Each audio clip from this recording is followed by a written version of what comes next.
जब बात digital marketing की आती है तो लोगों के दिमाग में बहुत सारे मिथ्स आते हैं, बहुत सारी ऐसी बातें आती हैं जो कि डिजिटल मार्केटिंग के बारे में सच नहीं है उतनी।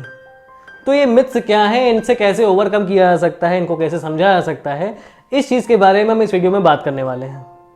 सब्सक्राइब करिए हमारे यूट्यूब चैनल को और बेल आइकन को प्रेस करना ना भूलें, जिससे मिलते रहे आपको लेटेस्ट अपडेट्स।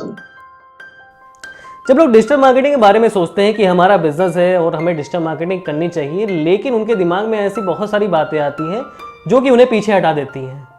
वो एक्चुअली करना तो चाहते हैं लेकिन हिम्मत नहीं जुटा पाते कि हमें डिजिटल मार्केटिंग का प्रोसेस अपनाना चाहिए या फिर नहीं अपनाना चाहिए। तो ये मिथ्स क्या हैं? मिथ नंबर 1, जब लोग कहते हैं कि अगर आपको डिजिटल मार्केटिंग करनी है तो आपके अंदर बहुत सारे टेक्निकल स्किल्स होने चाहिए, आपको कोड करना आना चाहिए, आपको प्रोग्रामिंग करना आना चाहिए। तो सीधी सी बात यह है, डिजिटल मार्केटिंग में आपको किसी तरह की कोडिंग ज़रूरत नहीं होती है, आपको कोई प्रोग्रामिंग नहीं करनी पड़ती। केवल जो बने बनाए रिसोर्सेज है, बनी बनाई चीज़ें हैं, उन्हें यूज़ करना है आपको उनमें एक शब्द कोडिंग नहीं करनी है। अपने बिजनेस को डिजिटली प्रमोट करने के लिए अगर वेबसाइट की ज़रूरत है भी आपको, तो या तो आप उसे किसी से बनवा सकते हैं जो कि बहुत कम प्राइस में बन सकती है, या फिर आप खुद भी बना सकते हैं अगर आप थोड़े से टेक्निकल स्किल रखते हैं। उसके लिए आपको कोड नहीं करना। वर्डप्रेस जैसे अच्छे टूल्स अवेलेबल हैं जिनमें अच्छी वेबसाइट बन सकती है और वो काफ़ी ज़्यादा ट्रैफिक हैंडल कर सकती हैं। तो ये मिथ बहुत गलत है कि डिजिटल मार्केटिंग करने के लिए आपको कोड आना चाहिए, आपको किसी तरह की प्रोग्रामिंग रिक्वायरमेंट नहीं होती है। दूसरी बात, जब छोटे बिजनेस को डिजिटल मार्केटिंग करनी होती है तो उनका बहुत बड़ा भ्रम ये होता है कि हमें बहुत ज़्यादा खर्चा करना पड़ेगा, हम उतना खर्च नहीं कर सकते, डिजिटल मार्केटिंग करना केवल बड़े बिजनेस का काम है। तो ये भी बहुत गलत बात है। अगर आप ऐसा सोच रहे हैं तो कहीं ना कहीं गलती कर रहे हैं। अगर आपका छोटा बिजनेस है और आप डिजिटल मार्केटिंग करना चाह रहे हैं लेकिन ये सोचकर नहीं कर रहे हैं कि बड़े बिजनेस को रिक्वायरमेंट होती है, डिजिटल मार्केटिंग की एक्चुअली रिक्वायरमेंट हम जैसे छोटे बिजनेस को नहीं है। डिजिटल मार्केटिंग का यूज अभी इंडिया में उतना नहीं हो रहा है, लेकिन आने वाले टाइम में सारे बिजनेस, छोटे से छोटा बिजनेस डिजिटली आ जाएगा। आज भी लोग डिजिटली शॉपिंग करने लगे हैं, ई शॉपिंग करने लगे हैं। तो जैसे जैसे लोग इंटरनेट से अवेयर होंगे, उसकी फैसिलिटीज से अवेयर होंगे, वैसे वैसे वो डिजिटली परचेज करने लगेंगे। और ऐसे में आपको बिजनेस को अभी से डिजिटल करना शुरू करना होगा, क्योंकि आने वाले 5 साल के बाद अगर आप स्टार्ट करेंगे तो आपको बहुत ज़्यादा कंपटीशन फेस करना पड़ेगा और बहुत ज़्यादा पैसा भी इन्वेस्ट करना पड़ेगा, जो कि शायद आप ना कर पाएँ।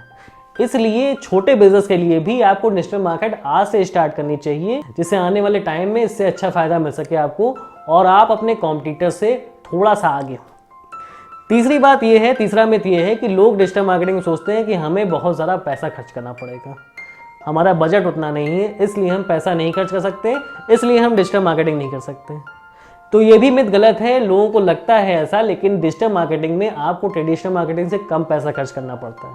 जब आप न्यूज़पेपर में ऐड देते हैं, अपने पैम्पलेट छपवाते हैं या फिर अपनी होर्डिंग लगवाते हैं, तो वहाँ पर आप काफ़ी ज़्यादा पैसा खर्च कर देते हैं। जबकि डिजिटल मार्केटिंग में आपके पास बहुत कम बजट होता है, बहुत कम बजट से आप स्टार्ट कर सकते हैं और उसमें कई सारे एक्सपेरिमेंट कर सकते हैं, क्या ये चीज़ वर्क कर रही है। डिजिटल मार्केटिंग में आपके पास अपने कम बजट के साथ भी एक्सपेरिमेंट करने का तरीका होता है, एक्सपेरिमेंट करने का मौका होता है। जबकि ट्रेडिशनल मार्केटिंग में आपके पास ये मौका नहीं होता कि आप इतने कम बजट में मार्केटिंग स्टार्ट कर पाएँ। आपको न्यूज़पेपर में ऐड देना है तो उसके लिए फिक्स एक्सपेंस करने पड़ेंगे आपको। जबकि डिजिटल मार्केटिंग में आप 100 रुपये से भी स्टार्ट करके अपनी डिजिटल मार्केटिंग स्टार्ट कर सकते हैं। आपके पास पैसे बहुत ज़्यादा होना ज़रूरी नहीं है, आप छोटे बजट से स्टार्ट करिए और आराम से उस चीज़ को बढ़ाइए और धीमे धीमे बजट बढ़ाइए। चौथा मिथ यह आता है, लोग ऐसा सोचते हैं कि डिजिटल मार्केटिंग इंडिया में बहुत ज़्यादा पैर नहीं पसार पाएगी, क्योंकि यहाँ के लोग इंटरनेट से उतना अवेयर नहीं है, इंटरनेट के बारे में जानते नहीं हैं। वो बड़ी बड़ी शॉपिंग साइट से तो परचेज करने लगे हैं, लेकिन अभी छोटे बिजनेस से परचेज नहीं करेंगे। तो ये भी कहीं ना कहीं गलत है।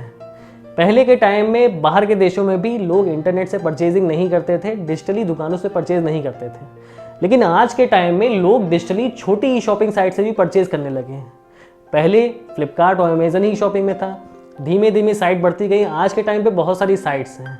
आज के टाइम पर ऐसे भी बड़े शोरूम्स हैं जिन्होंने अपनी वेबसाइट बनवा रखी है, अपनी ई शॉपिंग साइट बनवा रखी है और वहाँ से भी लोग परचेज कर सकते हैं। तो आपको भी इस चीज़ को समझना होगा कि इंडिया में ऐसा नहीं कि डिजिटल मार्केटिंग बहुत ज़्यादा स्कोप नहीं देने वाली है। यहाँ पर भी लोग डिजिटली परचेज करने लगेंगे, बड़े बिजनेस से हो या छोटे बिजनेस से, लेकिन लोग एक्चुअली डिजिटल परचेजिंग पर आएंगे ही आएंगे। इसलिए आपको इस चीज़ के लिए तैयार रहना होगा कि आने वाले 5 साल में लोग डिजिटली शॉपिंग बढ़ा देंगे और आपको उसका फ़ायदा मिल सकता है। तो मेन बात यह है कि इन डिजिटल मार्केटिंग के मिथ से ऊपर उठिए, अपने भ्रम को तोड़िए और डिजिटल मार्केटिंग को अपनाइए। क्योंकि ये चीज़ आगे के लिए आपके बिजनेस के लिए फ़ायदेमंद हो सकती है। यहाँ पर हम किसी जॉब के बारे में बात नहीं कर रहे हैं कि डिजिटल मार्केटिंग के जॉब के लिए क्या स्कोप है। यहाँ हम बात कर रहे हैं कि छोटे बिजनेस डिजिटल मार्केटिंग को अपनाएं या ना अपनाएं, उसको इम्प्लीमेंट करें या ना करें अपने बिजनेस में। लेकिन अगर डिजिटल मार्केटिंग को अपने छोटे बिजनेस में भी अप्लाई करते हैं आप, तो आप उससे अच्छी सेल जनरेट कर सकते हैं, उससे अच्छा फ़ायदा निकाल सकते हैं। अगर मेरी बातें अच्छी लगी हो, कोई फ़ायदा नज़र आया हो, तो चैनल को सब्सक्राइब करिएगा, वीडियो को लाइक शेयर करिएगा। अभी के लिए गुड बाय।